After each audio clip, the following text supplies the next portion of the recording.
হাদিকে বেশ গুরুত্বপূর্ণ গিনিপিগ ছাড়া আর কিছুই মনে হয় না। আবার জেলায় করে ছেড়ে দিতেন। বিএনপি নামক এই বিশাল ঐতিহাসিক দলটাকে শত্রুরা ধ্বংস করছে। এই গল্প আর সত্য নয়, বাস্তবতা হলো কিছু দায়িত্ব জ্ঞানহীন নেতা নিজেরাই বিএনপিকে শেষ করে দিচ্ছেন। অযথা টকশোতে গিয়ে অপরিণত ভাষায় প্রমাণহীন ষড়যন্ত্র তত্ত্ব ছড়িয়ে তারা একদিকে তরুণ প্রজন্মকে বিএনপি থেকে দূরে সরিয়ে দিচ্ছেন, অন্যদিকে প্রতিপক্ষকে হাতে তুলে দিচ্ছেন রাজনৈতিক গোলাবারুদ। এরা আজও বুঝতে পারেনি রাজনীতি বদলে গেছে, প্রজন্ম বদলে গেছে। তরুণরা এখন আবেগ বোঝে, মানবিকতা বোঝে, সত্য মিথ্যার পার্থক্য বোঝে, কিন্তু এরা এখনো পড়ে আছে পুরনো গদবাঁধা সন্দেহ, ভয় আর ষড়যন্ত্রের রাজনীতিতে, যেখানে শহীদ ওসমান হাদির জানাজায় দলমত নির্বিশেষে লাখো মানুষ শরিক হয়েছে, দেশের ভেতরে বাইরে কোটি মানুষ দোয়া করেছে, সাধারণ মানুষ এটিকে দেখেছে মানবিক শোক ও প্রতিবাদের প্রতীক হিসেবে। সেখানে দাঁড়িয়ে একজন বিএনপি নেত্রীর মুখে শোনা যায়, শহীদ হাদির জানাজা কিন্তু মেটিকুলাস ডিজাইন। এই বক্তব্য শুধু দায়িত্বজ্ঞানহীন নয়, এটি হাদির শাহাদাতকে অবমাননা, এটি লাখো মানুষের আবেগকে অপমান, এটি বিএনপির রাজনৈতিক নৈতিকতাকে প্রশ্নবিদ্ধ করে। যে দলের ভারপ্রাপ্ত চেয়ারম্যান তারেক রহমান নিজে ২৭ তারিখ হাদির কবর জিয়ারতে যাবেন, যে নেতৃত্ব হাদিকে শহীদ হিসাবে সম্মান জানাচ্ছে, সেই দলেরই একজন নেতা টিভি টকশোতে বসে বলছেন এটা ষড়যন্ত্রের ওপর ষড়যন্ত্র। প্রশ্ন একটাই, এই বক্তব্যে বিএনপির কি লাভ হলো? ভোট বাড়ল না কমল? তরুণরা কাছে এলো নাকি আরো দূরে গেল? নীলুফার চৌধুরী মনি যা বলেছেন তার মধ্যে আছে প্রমাণহীন অভিযোগ, অস্পষ্ট ইঙ্গিত, এখনো বলার সময় নয়টাই রহস্যময় হুমকি। এই ভাষা রাজনীতিকে শক্ত করে না, রাজনীতিকে হাস্যকর করে।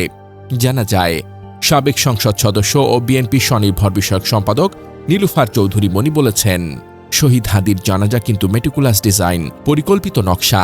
এই ডিজাইনটার হিসাব অন্যখানে, এটা কিন্তু ষড়যন্ত্রের ওপরের ষড়যন্ত্র।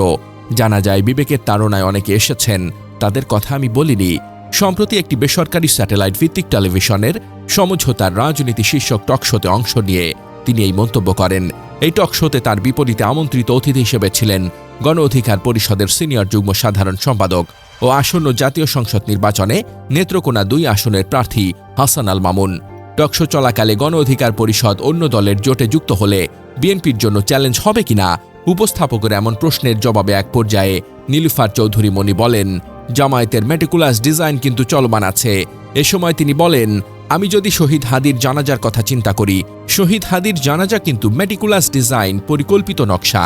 তখন উপস্থাপক বলেন ঐতিহাসিক, তা নাকচ করে নীলুফার মনি বলেন মেটিকুলাস। তখন তিনি বলেন এই ডিজাইনটা হিসাব অন্যখানে, এটা কিন্তু ষড়যন্ত্রের ওপরে ষড়যন্ত্র। জানা যায় বিবেকের তাড়নায় অনেকে এসেছেন, তাদের কথা আমি বলিনি। তিনি বলেন, এটার সঙ্গে যখন আমি শুনেছি সারা বাংলাদেশ থেকে লোক আসছে বা আনতেছে, কিসের জন্য? একটা বিপ্লবী সরকার বানানোর জন্য। এটা আমার কথা নয়, অতীতে যারা সাংবাদিক ছিল তারাও ফেসবুকে লিখেছেন। এ সময় প্রোগ্রামের উপস্থাপক বলেন, এরকম কোনো লক্ষণ কিন্তু আমরা দেখিনি।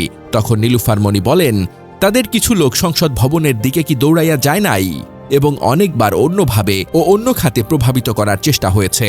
তিনি আরো বলেন, আমরা রাজনীতির সাথে অপরাজনীতি, মৃত্যুর সাথে অপমৃত্যু, অপমৃত্যুর সাথে আরো ডট ডট দেখেছি, যা এখনো বলার সময় নয়। এটা বলার সময় আসবে, তখন আমি আরো বলবো।